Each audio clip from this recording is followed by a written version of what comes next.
All right, welcome everyone. We're about to start our next session. It's my privilege and honor to introduce Lisa Crispin. Thank you. Please give her your undivided attention. Thank you. Can everybody hear me fine? Awesome. Thank you to the AV people, to Tyler and his compatriot back there. And I'm so honored to be at this conference. It's super exciting. And someone in the discussion after Jez and Dave's keynote talked about leading and teaching by example. And I'm basically going to share stories of what I experienced with you and hope that you'll draw some ideas from it.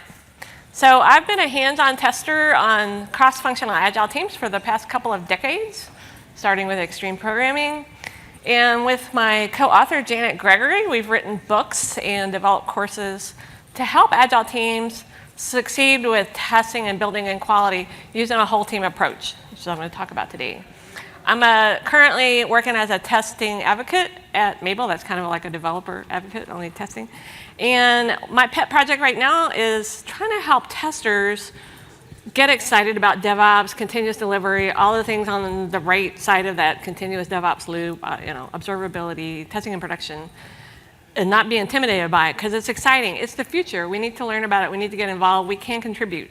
And so we've got a lot of resources on there to help people learn, a lot of awesome guest blog posts from people like Abby. And we welcome more blog posts, so just a little plug for that.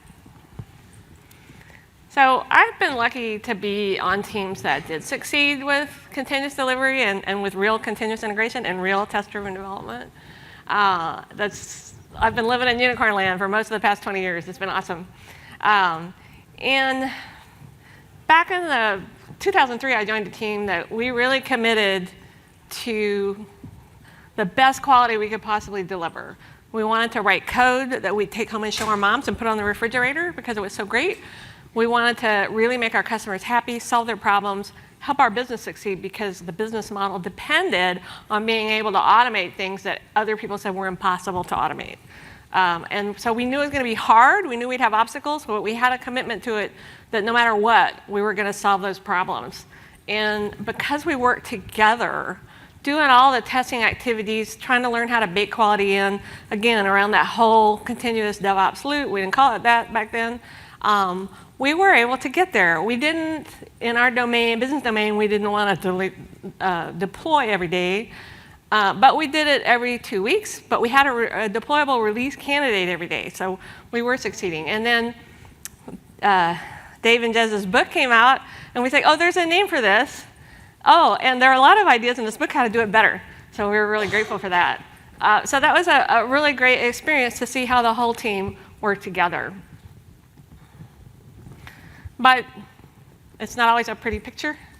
And so the last team I was on, which was a wonderful team, high performing in a lot of ways, real test-driven development, real continuous integration, we had a lot of difficulties trying to meet the continuous delivery. And I think you learn more from failure, maybe, than success. So I'm going to share some of our difficulties. So this team was doing test-driven development, 100% of the time pair programming, real continuous integration, all the XP practices. And so all the cool kids were moving to the cloud, so we moved our app to the cloud. That was pretty hard, but we did it. We got a deployment pipeline. We had blue-green deploys. Wow, that's really cool. And so the development director, mind you, up to this point, we were releasing every 2 weeks, theoretically. We were not doing really great with that. But in his wisdom, the development director pointed out that small changes more frequently would be less risky. I agreed with that. And so let's try twice weekly deploys and try moving towards continuous delivery or even continuous deployment. I didn't feel really good about that. And indeed, we immediately had problems. So one of the problems was, although the developers automated regression tests and other automated tests from the unit level up through the UI level, we still had things we couldn't automate for whatever reason. So we had this goofy manual regression checklist for deploying. And doing that manual list every 2 weeks was not too bad. Trying to do it twice a week, or really more than that, because we tried to deploy on Tuesday, something went wrong. It wasn't the regression checklist, but something went wrong, so we had to try again on Wednesday. Well, pretty soon this manual testing was sucking up all our time, and unfortunately the other tester and I, who we were supporting a team of 25 to 30 developers, we were the safety net. Nobody else wanted to do this checklist because it was soul crushing, and so we did it. And pretty soon we were spending all our time doing that because not that we found regression failures according to the checklist, but we noticed something. Oh, that doesn't look right. Now I have to go look and see if it's already in production. If it's already in production, yeah, okay, we didn't make it worse.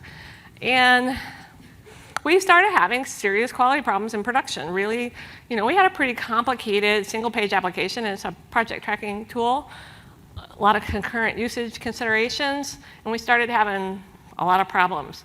And we realized that was because we testers were no longer doing the valuable exploratory testing we had been doing. We weren't doing security testing. We weren't doing accessibility testing. All our time was sucked into this manual regression checking. So what can we do about it? Well, so our team wasn't great at everything, but we really were great at working together. We had a pretty good degree of safety and ability to experiment and trust in each other. And so we reflected on this problem, and there were a lot of components to this problem, a lot of problems. But the first one was this manual regression checking and needing to do more exploratory testing. So we simply threw away the manual regression checklist. We never had any regression failures that were on that checklist ever after that. Why were we even doing it? And we realized exploratory testing, everybody on the team realized the value of it. That's what they liked the most about what we did as testers. But we couldn't support that big of a team. So let's have everybody on the team do exploratory testing. The developers will be responsible for it at the story level. Well, they don't have those skills. They don't know how to do it. So the other tester and I did some workshops teaching them. I don't know if Lynette's in the room, but we used Lynette Creamer's method of teaching exploratory testing and did a couple workshops. And then testers started pairing with developers as they wrote production code to give them ideas on how to design their automated tests, as well as how to do exploratory testing. We made a little checklist for them to remind them. So they were responsible at the story level, and the managers added those skills to the competencies that developers needed to have to advance through their careers. So they were rewarded for learning exploratory testing skills as part of a way to advance their careers. And of course, they wanted a good product, so they were motivated to learn it. Meanwhile, we also needed to explore at the feature or epic level. So we wrote exploratory testing charters using Elizabeth Hendrickson's format from her book, Explore It. And those went into the backlog with our stories. So they were as visible as the stories. Anybody could pick them up and do them. And we generally tried to pair on them across functions. So a designer and a tester, or a developer and the product owner, or two developers. And so immediately we started seeing our quality go up because we made this effort to do this really deep dive into the areas of the application that were, a little change here causes a terrible problem over there. Boy, talking makes you thirsty. So that was one piece of the puzzle. One thing I've learned over the years, I actually learned this from my co-author, Janet, if you have a problem, make it visible, and then you can start talking about it.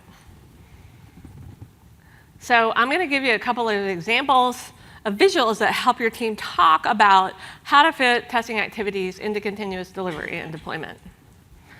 So I learned this from Abby Bangser a couple years ago. This is a great exercise to do with your team. Get some sticky notes or cards, or Abby has some pre-printed cards you can download from Google Drive, I guess. And lay your pipeline out on a wall or on a table and start talking about it. And the other real aha moment for me learning this from Abby was the manual things we do are part of our pipeline. If we haven't automated it yet or we can't automate it, it's still part of our pipeline. It's still part of our path to production. And so we have to think about how we want to do those. Do they need to be in line? Maybe if it's a manual deployment, it has to be in line. Or is it something that we can do asynchronously and maybe use release feature toggles so that we can keep things turned off until we finished user acceptance testing, exploratory testing, whatever it is. Now we know that the tests, the things at the beginning of the pipeline are intended to give us the fast feedback. We want to know right away, did we break anything? But as we go towards the rate, we might need to test through more layers of the application. We might need to do tests that take longer, but they give us more confidence. Or even we're going to test in production, but we're going to have more confidence by doing that. So again, it's just a great way for your team to talk about and decide how can you improve these feedback loops. How can you fit in these different testing activities you might not have even thought about? Because telling the tester to test faster doesn't work, I can tell you that. That happens a lot, too. So we were relying on all kinds of automated tests on this team. But at the UI level, which was really critical because we had so much business logic there, we didn't trust our tests. And we were having a lot of production regression failures. The tests weren't catching them. And, we had the old flaky test so that, we actually labeled tests, well, I didn't personally, but we labeled tests as flaky. And then when they failed, nobody paid any attention. And whenever we had the time to do it, I would get a developer and try to investigate them. And a lot of times they really were bugs. They were just hard to reproduce. So that was bad. So enter the test suite canvas. I learned this from Ashley Hunsberger. And I know you can't read that, but you can download it and use it with your team. And it's just a great framework for looking at your automated test suites and asking questions about them and see if they're giving you value that you need. See if you can improve them, or maybe there's something you don't have yet. And starting with why. Why do we have this? What information is this providing? Who is it valuable to? How are they getting the information? Are they getting the information? And some of my favorite questions on this, one is constraints. It's not only constraints that are technical in nature, but you can have emotional constraints. So maybe your team tried before to automate through the UI level, and your tests ended up being flaky and hard to maintain. We need to make a big investment in automation. We know it pays off, but we don't want to waste time because we designed our tests poorly, for example. So we have to overcome the fear of failure, perhaps. And then another thing I think teams don't talk about enough up front, at least teams I've been on, is engagement and failure response. If the tests fail, who's going to look into it? I think that's a conversation you need to have at the get-go. I'm telling stories about my last team, and I'm making them sound awful. They actually were awesome. But we had this production deployment pipeline, and we had the big monitors on the wall so we could see it running on the days we were deploying. And if it failed, it would flash red and would send messages to Slack. And nobody paid any attention to it because they were all heads down pairing. You get very focused when you pair. You don't look at Slack. You don't look up and see the wall. So an hour or two might go by after the failure. We're trying to deploy today. We kicked our build off at noon. Unfortunately, our build takes 45 minutes, of which 14 minutes are the UI level tests. And one of the flaky UI tests fails. So somebody notices it an hour later. Oh, it's just a flaky test. I'll kick it off again. Well, now you're waiting another 45 minutes. Guess what? We're not going to deploy today because we weren't confident enough to deploy at the end of the day. So those are problems. So again, my team got together. We didn't get the whole team together, too many people, but people from different roles got together and was like, let's take 30 minutes. This was a product owner's idea. And everybody draw an idea for an experiment to do to make somebody pay attention to the build failures. And the winning idea, not very original, but it was effective, hook up a flashing police light to the build. When the build fails, the light goes off in our work area. It kind of let the remote developers off the hook, but it was effective. And you couldn't turn the light off until you took responsibility to investigate the failure. You didn't have to fix it yourself, but you had to make sure it got addressed. This is not something you want to do forever, but it's a good way to start a new habit. New habits are hard to build. So that's just an example. Again, everybody on the team, customer support designers, product owners, developers, got together and came up with experiments. Now, I have one more story here. I'm here telling you, hey, do a visualization exercise with your pipeline. Use the test suite canvas to have conversations about your automated test suites. Do you think I'm able to get my own teams to do this? No. But I could do it myself. So I actually, for my last team, I drew out the pipeline And I looked at each stage, especially the automated tests, and looked at the problems we were having with them, the questions that it raised. I say, we have a lot of flaky tests here. Are these tests we really need? Can these be run in parallel? And I came up with a lot of questions, and do we even need these tests is an important question to ask. And that helped me come up with good questions to then go and ask the team. So I could bring them up in retrospective, or I could just go have a casual conversation with somebody, and it did help us improve our pipeline, and it helped us improve our automated tests. So it's worth doing, even if you do it by yourself. One thing I was able to get them to do was think about risks. So when we started looking at our automated regression test coverage, which clearly was not actually covering anything, we looked at the tests, and it was kind of embarrassing because who here really likes to do UI test automation? Yeah, not many hands going up. Oh, good. I think because nobody liked doing it, and it was the developers doing it, they just forgot their good coding practices. There was lots of copy-paste. There was lots of duplication. And I'm looking at these tests going, why aren't there any assertions in this test? What's the testing? There are no assertions. These are smart people. Why are they doing this? And the development director was ready to let's just throw these tests out and start over. Like, no, because some of them are good. So we got a cross-functional group of people into a room, again, developers, designers, product owner, testers, customer support, and a senior developer drew our really complicated front-end architecture on the whiteboard, and we started identifying the riskiest areas. And that conversation let us start prioritizing. Where are we going to go first and improve these tests? And then we could talk about how to improve them. Well, as we need to refactor tests and write new ones as we're working on features.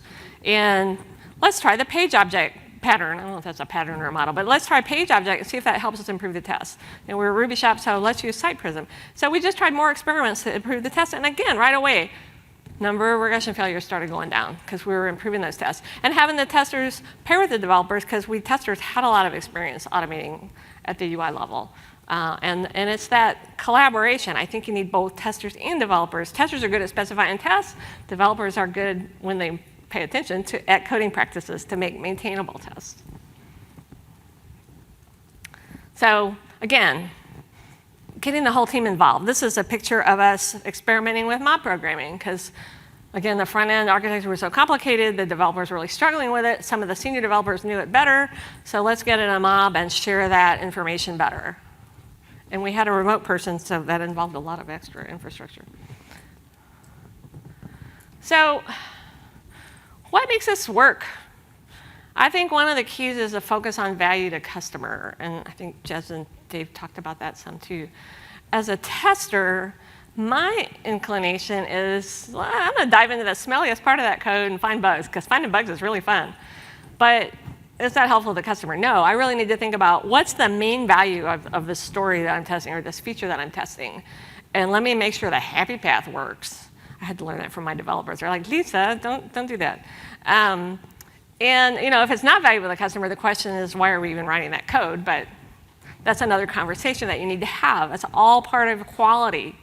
And I'm hopeful that, well, my experience is, Jez and Dave also talked about diversity. When you have people from different backgrounds, when you have people with different experience and different skill sets, that's the magic. That's what helps you solve difficult problems. And unconscious bias, I think, plays a big part in testing. I know I'm subject to confirmational bias. I see the things I expect to see.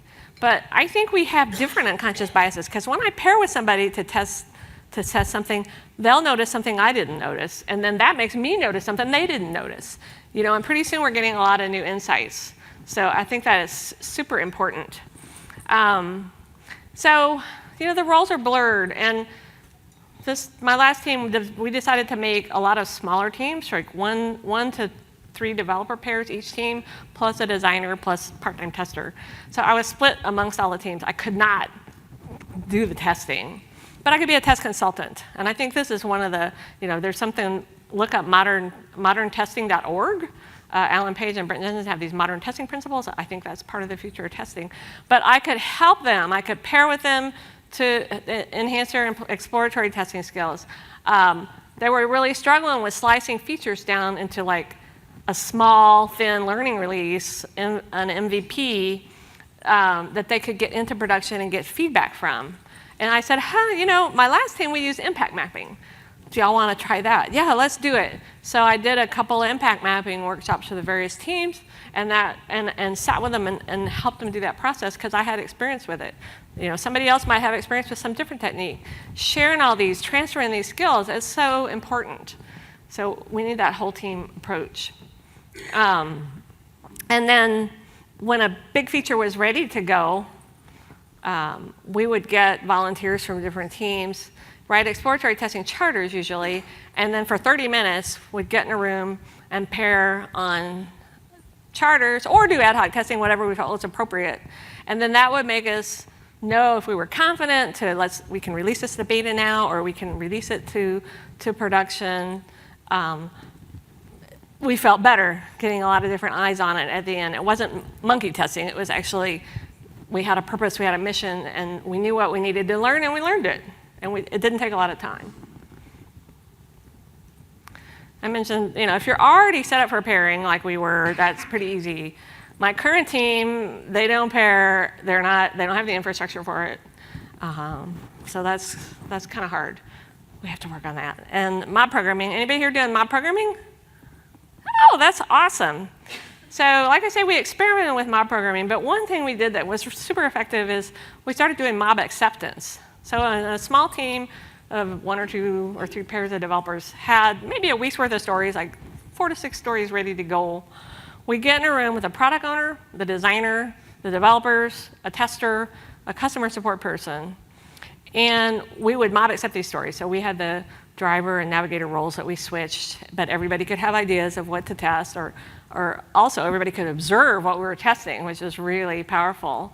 Again, all those different perspectives. And in 30 minutes, we could get through all the stories, because guess what? If we notice something look weird with the design, or I don't think that error handling is what was intended, or this behavior doesn't look right, everybody's in the room that can answer those questions. We don't have to say, oh, well, let's go ask the product owner, let's go find the designer. 0 question queue time. So that was a really effective way to do acceptance, instead of waiting for the poor, overworked product owner to finally get around to it. Meanwhile, the developers are blocked because they can't keep going. If you haven't already read Katrina Kluke's book, A Practical Guide to Testing in DevOps, I highly recommend it. And she spends a lot of the book talking about building relationships. So if you're transitioning to Agile or DevOps or whatever, just trying to build this cross-functional team, but you've been more siloed, you have to start learning to talk to each other. It can be really hard. And even if you are a cross-functional team already, you may need to build relationships with people in the business, educate the executives about why quality is important, or talk to the finance people about your budget. Marketing and sales can be helpful. So just social conversations, talk about the weather. Do food. If you want people to come talk to you about something, have delicious food. It really works. If you're remote, that's a little harder, but share something useful. Like, it's like, hey, do y'all want to learn impact mapping? Here, come, I'll do an impact mapping workshop, and I'll provide some delicious artisanal cheese while we do it. So, and ask them for help. I'm like, no, I don't really understand our deployment pipeline. Hey, operations specialist, can you come and explain it to me? When you ask for help, you make a friend. That's just how humans work. So we know from science that psychological safety is a prerequisite to success. We know from Accelerate Stated DevOps survey that we need transformational leadership, leaders with a vision, and who know how to support people. Alistair Coburn did a study back in 1999 on what makes projects successful, and it was people. People were the first order predictor of project success, which I think has been affirmed by the Stated DevOps results as well. We need to support people and get out of their way and let them do their best work, and then our teams will succeed in being high performing.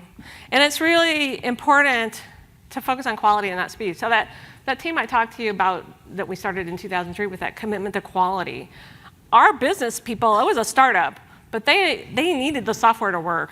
They hired us to develop the software, and guess what? They let us develop the software however we thought we should do it. They gave us time to learn how to do test-driven development, which took many months, and even then we weren't terribly good at it. We needed time to master continuous integration. All these practices take time. But because we focus on quality, we got a solid foundation. We spent a lot of time learning the business domain, and we sat with the business people to understand what they needed. And so when the product owner came with, oh, we need this new feature, we could look at it, ask questions, why do you need it?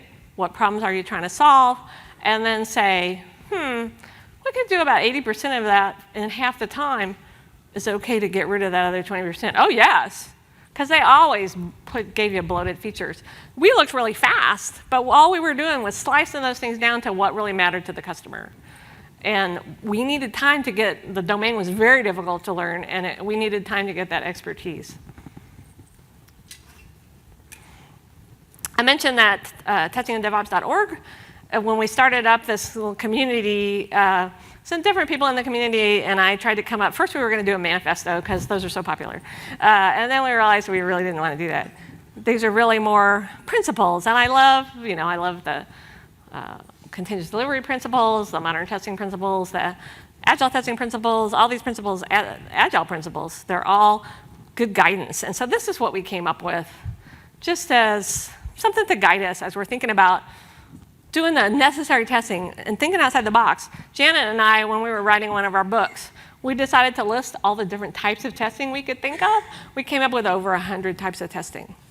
And I think a lot of people who are not well-versed in testing, they don't realize a lot of the testing they should be doing to really make sure that they've got the quality that their customers need.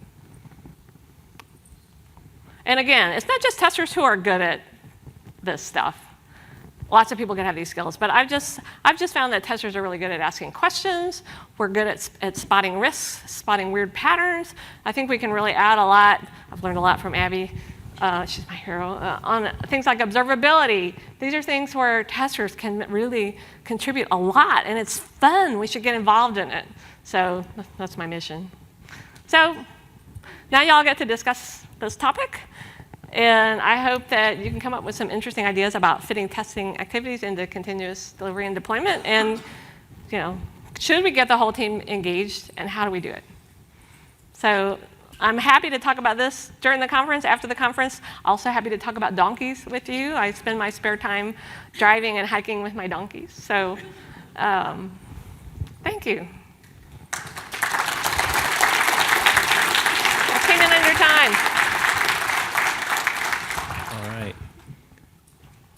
Excellent. Thank you so much, Lisa. That was fantastic as usual.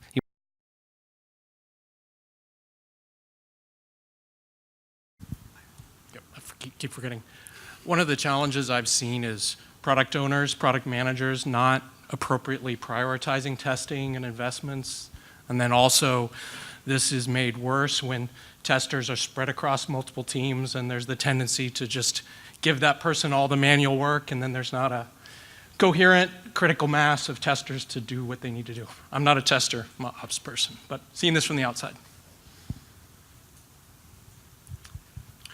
Yeah, and then I think one of the things when you talk about what's manual and what's automated and what's the most efficient, the one thing I think is the most useful is almost the thought experiment of going over the requirements of the user stories or whatever with the business people, so that it should almost be, if I'm the tester, I need to be able, or the developer, I should be able to explain to the business person what I've understood that they want.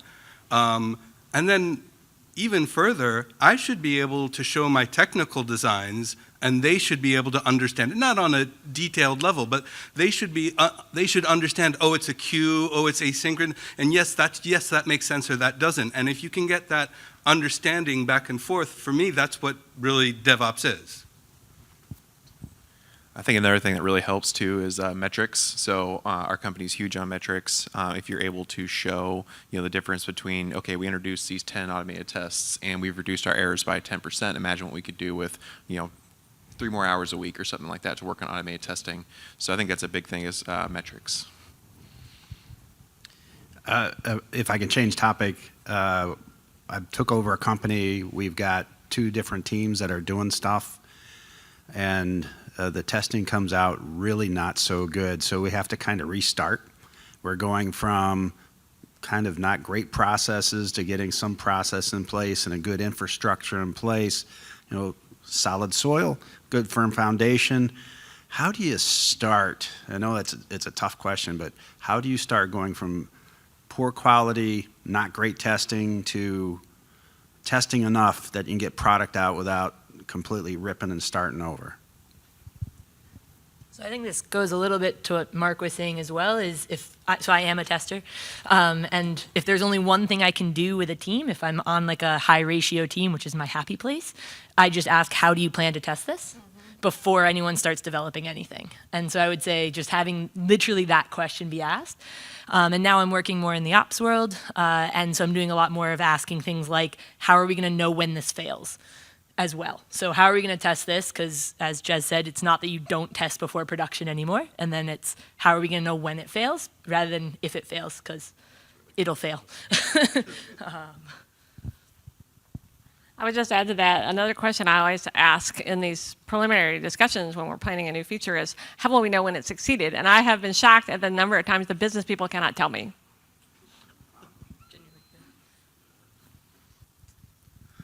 Yeah, one of the challenges that we are having is the homeless test problem, where things happen on the edges of one service to another service, and we're trying to figure out how to best assign these tests so they don't linger and cause problem at the end of the cycle. I couldn't actually hear that very well, so I hope somebody else can answer. So I think that the only place I've seen that be successful is when you have contracts. So therefore, if it's consumer-based contracts or driven tests, then you can have that conversation of who should own, because it should be that you're not breaking your consumers. Yeah. Is there a way to, what's the best way to find an owner for an unowned test is probably also part of that question. Just because I think the problem isn't necessarily that there's not a contract, it's that there's something that wasn't discussed as part of a contract, and they say, we don't own that problem. So it's trying to actually generate a culture where people are willing to take ownership of that problem. Yeah, I mean, that's exactly what I was trying to say is, for me, what DevOps really means is that everybody should have some level of knowledge about everything. They don't need to be an expert on everything, but everybody should understand what the other people on the team are doing and why. And as you promote that group knowledge, then at some point, even if it's clear who's the owner, let's say I'm doing something and I'm like, I don't know what I'm doing wrong, then we get that exterior point of view from someone who might not be the expert, but knows about it and says, oh, have you thought, let me ask you a stupid question. Have you thought about that? And you're like, oh, that's what it is. That could be the difference between knowledge and context too, right? So I have a new question, if we don't mind changing topics. So I work with a lot of infrastructure as code, and we primarily just moved to Terraform.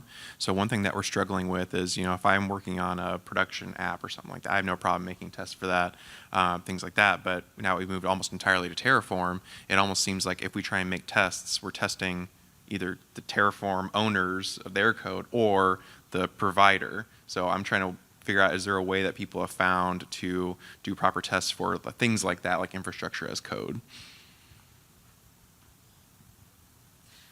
So that's one of the spaces I'm in as well. And I think, first of all, knowing what's declarative and what is actually your own logic. So are you using loops in Terraform? Okay, you might need to figure out how to put tests around that. But if you're not, again, you don't want to test Terraform. But I've been making the analogy between monitoring being the same as automated checks. So the same as kind of writing your unit tests and things like that. And so I put in monitoring in earlier environments basically to make sure things come up okay, as well as in production, and then use exploration and chaos is kind of the chaos engineering when you come into the infra space, and check things like, if I knock over this, how's my ASG doing, and things like that. So that's where I see the analogies between software testing and infra testing.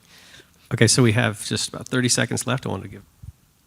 So we're having a little bit of problem on my team where people say, well, we point out stories, and then people say, well, testing, that should just be assumed.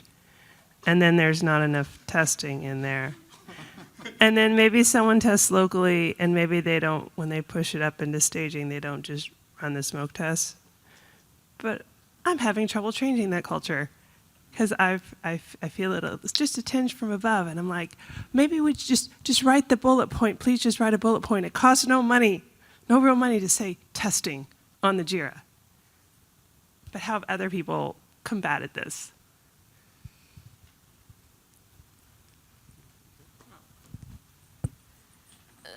When back in 2003, my team wrote up on our Scrum board, no story is done till it's tested. And the testers participated in the estimating meetings. And so we did incorporate that. And, again, our co-founders at that company understood that they needed good software, and they hired people who knew how to do that, and they let us do it in the best way. I think a lot of this is educating executives about the importance of quality and what the team needs to do. So it's just a process for the whole team to work on. Small All right, steps. so we're moving on to the next. These are time boxed. These are fantastic conversations. I encourage everyone to go out and the breakout sessions and continue these. What successes have you had in this area? So just follow on, sorry, I realized I don't have to use mic. Just to follow on from your question before, I found that data speaks volumes, having been in roles where I've been asked to fix quality. When you just keep saying, oh, we need to write automated tests, what's the value they're delivering? And sometimes it's hard to articulate that. So you have to articulate that using failure, unfortunately. And when you do that, things like escape defects and things like that, and then you will also hear people say, oh, it's taking longer to go from inception to delivery as a result of writing automated tests. But what you're really trying to show them is over a long time, it's actually going to take us a shorter while to go from inception to delivery because you'll catch things earlier. And you have to use the data of escape defects to start with, or client feedback forms, which Nicole and Jez talk about in their book Accelerate. That also helps a lot. Yeah, so in terms of success, I think the most important things in terms of automated testing is, as you said, be a developer. Create modules and functions, not isolated, fragmented tests, because they will break, they will be flaky. And once you've done that, then you go to another stage, is that you realize what's actually important are not the automated tests, it's the data patterns that you're plugging in and you're getting out. Because when you can show the data that is important for a given set of functionality, you can then share that data to non-technical people, the business people. In other words, oh, you want to do this action. I see these different variations of data. Is this right or is it not? And then you can correct that before you've even begun testing. So adding on to what Miriam was saying around it can sometimes take longer to go live if you've got good testing. We just successfully moved a distributed monolith into a mono repo being continuously delivered.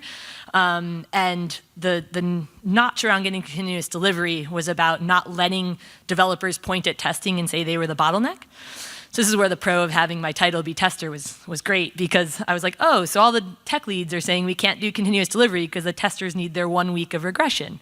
I was like, cool, hey testers, what do you do in your 1 week of regression? They're like, click my automated suite and then write a note in Wiki. Like, cool, so I can get rid of it. And they were like, no. I was like, okay, let's talk. And we actually got to the point where all the testers in the organization felt comfortable taking their wiki and turning it into a pipeline stage, where it was still manual steps for everybody, because that's what we had previously, but that's where they would click acceptance of a build. So instead of it being detached from the code, it was now per commit. And then we marched into Tech Leads Forum and said, hey, we're gonna get rid of the weekly or 1 week regression. And they're like, but testers. And we're like, no, but we're the testers. And we think we can do this. And and so now we're up to 4 or 5 deploys a day, 5 days a week, which is awesome. And developers take their code through. So I think making visible what people use time for and actually breaking that down was what changed it, because as you can imagine, people got sick of manually hitting their acceptance stage quickly, and we now have the majority of those as automated suites, with a couple that are still need to be manual due to we've been around for 15 years. Not everything is automatable as much as we'd like. And so, yeah, so I think it's possible.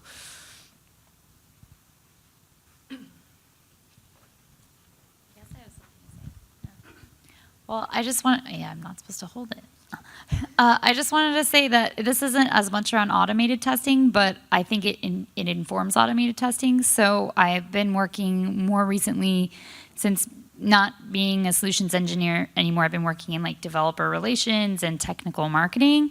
And I find that a really good practice to help move testing into like the sprint cycle and design around it is to move people like technical marketers or also customer advocates, so like the people who are customer zero, move those people into the sprint cycle and have them start creating materials sooner and start like hacking at stuff and playing with it sooner, because they will be looking at the problem set around using the tool from a different perspective and possibly closer to the customer perspective. And the sweet spot is where that goes and informs the automated testing cycle. So as you build tests, then you start thinking about it more from a customer's perspective. And I think getting more people at the table in the sprint cycle and more viewpoints on what the product is going to be used for is a really important way to do that. So please invite me to the table. Awesome. We don't. We're moving to the next one. Okay. I know, this is crazy, right? Again, if you want to join in, please come down. We'd love to hear from you. What would you want to see in 2 to 5 years? What would be the panacea of this type of testing culture? So this isn't going to be a product or anything, but it's a perception thing. A lot of times you talk to people and they think that testing is beneath them, and want to change that perspective. And there's a part that we can do also is I had an in-depth conversation with somebody and I was teasing apart why did they think that way. And he says, well, you look at the salary surveys. Testers are lower than engineering, and so from the business side, they don't think it is as valuable. So for the CEOs that were here and stuff, that you should probably pay them and give that perception that they are as worthwhile as the engineers developing the code. Call yourself DevOps testers. That's called SRE. But genuinely, this is where I'm really curious about things, because I think build it, run it is the future of this, right? Is when you own the code all the way through to production and checking it there and making sure it validates there. That's what I find really interesting. And so where my challenge lies in this is, so it's kind of a duel, sorry, I'm cheating, is historically there's been a question of when is enough testing, because you can always say, I haven't found anything yet, but that doesn't mean you won't find something if you keep looking. So when do you stop? And that I have no answer for yet in the monitoring and observability space. And I think trying to figure that out is something I'm working with people on is, okay, you've pushed to production, you have 100% traffic going through your new code path, like you've been watching it and things look okay, like when do you stop watching it and stop exploring with it? So I think that's the future. Yeah, I think in terms of that, I think the really big question is, and I sent this in as a question before, is how do you start using some of the technologies we're building, artificial intelligence, machine learning, how do you use those technologies to feed back into the validation of what you're building to begin with? And I haven't really, I mean, there are some tools which say, oh yeah, we have artificial intelligence testing. It's not, but that's where we need to go in the future. This pertains to, I think, a topic that has come up a couple of times, is how do you evangelize or impress upon people the importance of testing. So this is an anecdote, which I want to make sure I'm giving credit to where credit is due. I think it's Sarah Peck's blog is where I read it. Why do cars have brakes? It's not a rhetorical question. Why do cars have brakes? Trivial answer is to stop. Well, that's what brakes do. Turn it around. How would you drive a car that had no brakes or faulty brakes? Very, very slowly. So how would you write code for a system that had no testing? Very, very, in a very trepidated, fearful way.